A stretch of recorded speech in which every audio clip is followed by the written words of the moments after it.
From a young age, the man had a supernatural gift. With a single glance, he could tell an object's true value. He walked into an antique stall, and everything in front of him looked transparent. His name was Yang Han. His eye immediately landed on a steel ritual cup across the way. Its true worth was 100,000 yuan. He picked it up and inspected it. The vendor assumed someone so young couldn't possibly know antiques, so he blurted out a price of 6,000 yuan. No wonder Yang Han decided to teach him a lesson. He scoffed that the colors were too garish, the mechanism was wrong, it was just a modern fake, and offered 200 yuan. Yang Han turned to leave. The vendor hurried after him, saying the price was negotiable. How about 400 yuan? Yang Han looked displeased, but inside, he was thrilled. With tearful joy, he handed over 400 yuan and bought a cup worth 100,000 yuan. Afterwards, he took it to Guan Antiques to ask if they bought pieces like that. The shop owner put on gloves and examined it under a magnifier. It wasn't from the Ming Dynasty, but a Qing Yongzheng period copy. He offered to buy it on the spot for 100,000 yuan and transferred the money immediately. 400 yuan became 100,000. Work out how many times it multiplied and drop the number in the comments. Yang Han wanted to keep hunting, and Qianjin, the wealthy young woman with him, was curious to see how he found treasures. Yang Han activated his golden eye and scanned the market, but it was all fakes. Finally, he spotted something valuable, the inaugural issue of the Guangming Daily, worth 500,000 yuan. He didn't grab the newspaper. Instead, he picked up a bowl lying on top. The Ming Dynasty bowl itself was only worth about 8,000 yuan, but the vendor immediately demanded 50,000 yuan. Qianjin pulled Yang Han away, convinced they were being ripped off. Yang Han said the bowl's craftsmanship was crude and the glaze was poor, and offered 6,500 yuan. The vendor agreed. Yang Han had the vendor wrap the bowl in the newspaper and even paid an extra yuan to buy the paper. The vendor thought he'd made a tidy profit, unaware he'd been fleeced. Qianjin thought Yang Han foolish for buying a shabby bowl for over 6,000, but Yang Han was confident. This time, he'd make a killing. Seeing his insistence, Qianjin dragged him back to the vendor. The owner looked the bowl over and said it was worth around 8,000 yuan. But Yang Han's real interest was the paper used to wrap it. He spread the newspaper out and asked the owner to look closely. It was the inaugural issue of the Guangming Daily, a rare, out-of-print edition. The owner examined the date under a magnifier and stood up in excitement. It really was the first issue. Qianjin was baffled. How could an old newspaper be worth more than a bowl? The owner explained that at this level of documentary collectible, circulation was extremely limited. Conservatively, it was worth 400,000 yuan. Yang Han agreed. Qianjin finally understood that the bowl had been nothing but an excuse. What he'd really wanted was the newspaper, and he'd even paid to secure it. In the antiques trade, the rule is clear. Once it's sold, gains or losses are the seller's problem. Yang Han walked away with the profit and the girl. Back at the dorm, the Student Association announced an upcoming collectibles contest. Bring your own item to compete, with prizes for the top 3 and the chance to meet big names from the national collecting community. With his golden eye, Yang Han expected the contest to be as easy as eating. Out hunting for the contest, he found a bronze Buddha statue with traces of gilt that looked promising. Just as he reached for it, an old man beat him to it. On inspection, the old man saw the statue was damaged. An arm broken off, cracks in the base. The vendor, seeing a connoisseur, refused to budge. 20,000 yuan, not a cent less. Yang Han started sweating, silently hoping the old man wouldn't buy it. When the old man set it down, Yang Han immediately paid and bought the statue.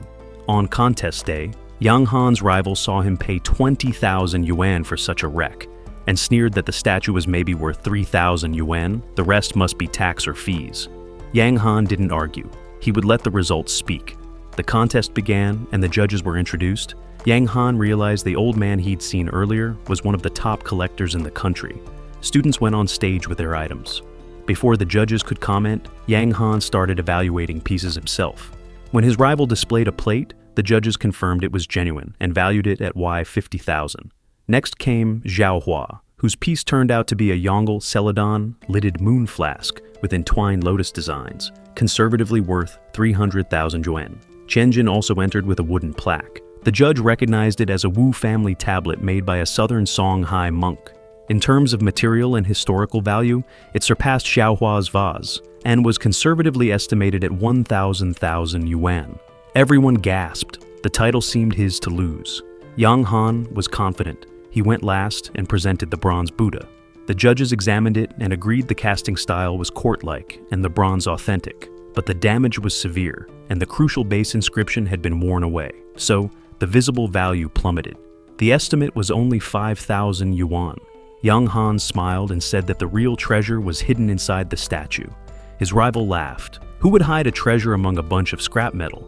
Yang Han pried open the base and revealed what was inside. The collector judge excitedly lifted an object for closer inspection. A six-eyed DZ bead from Tibetan tradition. A national treasure, conservatively valued at 8,000 yuan. The students were stunned. Inside the statue, there was also an unopened scroll. If the scroll inside really contained a lost scripture, its value would be unimaginable. How could his luck be this good? The master collector had no choice but to admit it.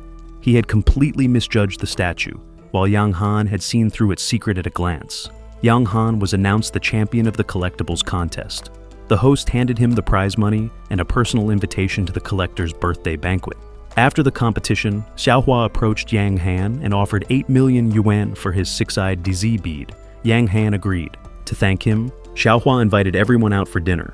Not wanting to lose face in front of Xiaohua, Yang Han's rival also invited the group, taking them to a high-end hotel with an all-English menu, hoping to show off. He tried to mock Yang Han for not understanding English, but he didn't expect Yang Han's golden eye to come with a built-in translation ability. Yang Han smoothly ordered for everyone, and even added 2 bottles of 1982 Lafite. The classmates didn't understand the menu, so they all said, same as him. When the bill arrived, it totaled 170,000 yuan. The rival's heart nearly bled dry. The next day was the master collector's birthday. Yang Han went to the antique market to pick a gift and activated his golden eye, but everything was a modern replica. In the end, he chose a painting the vendor claimed was an authentic work by Tang Bohu. Another customer pointed out that the composition was chaotic. Tang Bohu would never paint something like that. Yang Han quickly stepped in and bought the painting for 250 yuan. He didn't expect Xiaohua to also appear at the banquet. It turned out the master collector was Xiaohua's grandfather. That was why Xiaohua had spent 8 million yuan on the Dizai bead. It was a gift for him. The room was full of famous collectors and business elites. One guest presented a piece of raw jadeite. Yang Han saw instantly that it was an imperial green glass-grade jade. Another gifted a famous painting, Tang Bohu's Pine Path in the Mountain.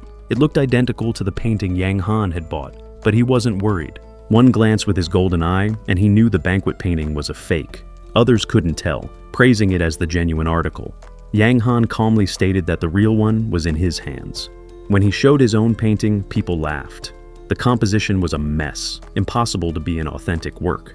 Yang Han explained the forger had copied the paper texture and seals perfectly, even adding fake wormholes. But that was where the flaw lay. The wormholes were created by grain weevils. These insects feed on starch, leaving saliva residue around the openings. The master took out a magnifier and indeed found the flaw. He confirmed it was fake. The other collectors still argued, saying even if his painting was fake, Yang Han's couldn't be real either.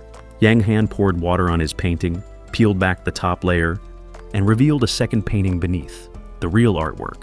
The outer layer was just camouflage. Underneath was Tang Bohu's long-lost Slaughter and Pine scroll. Conservatively, it was worth at least 10 million yuan. The master loved it and asked to buy it. Yang Han agreed, 10 million, and he considered it a birthday gift. Later during the banquet, President Wu noticed Yang Han and immediately recognized his talent. He invited Yang Han to examine some raw jade outside. Yang Han saw a piece with good translucency, but knew immediately it was a king-burned stone, completely worthless, not even good for a pendant.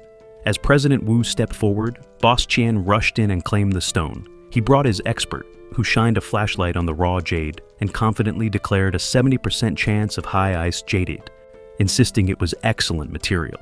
Boss Qian bought it immediately. Yang Han quietly told President Wu the truth. It was worthless. His attention was actually on a stone discarded on the ground. Discarded stones were considered trash, worth nothing, but Yang Han bought it anyway. Boss Qian mocked them loudly for buying junk.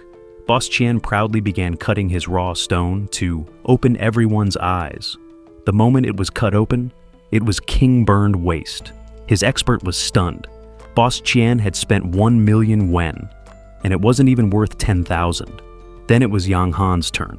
The blade touched the stone, and the entire room gasped. For just 500 won, he had opened a flawless piece of imperial green jaded. Boss Qian's face turned green. The association president declared that this jade, in both quality and color, was a once-in-a-lifetime masterpiece, conservatively worth at least 200 million yuan. Yang Han had struck gold once again. Afterwards, President Wu invited him to join their company as the chief appraisal consultant. Yang Han accepted, and from now on, he would uncover even more treasures. Yang Han's journey proves one thing: true skill needs no bragging. Real ability speaks for itself. From spotting hidden treasures to turning trash into fortunes, he transformed every challenge into opportunity. And with his new role as chief appraisal consultant, this is just the beginning of an even greater legend. If you enjoyed this recap, don't forget to like and follow. Your support helps us bring you more thrilling stories, more hidden gems, and more unexpected plot twists. Drop a comment. Which part shocked you the most? The hidden DZ bead or the jade worth 200 million? Stay tuned. The next story will surprise you even more.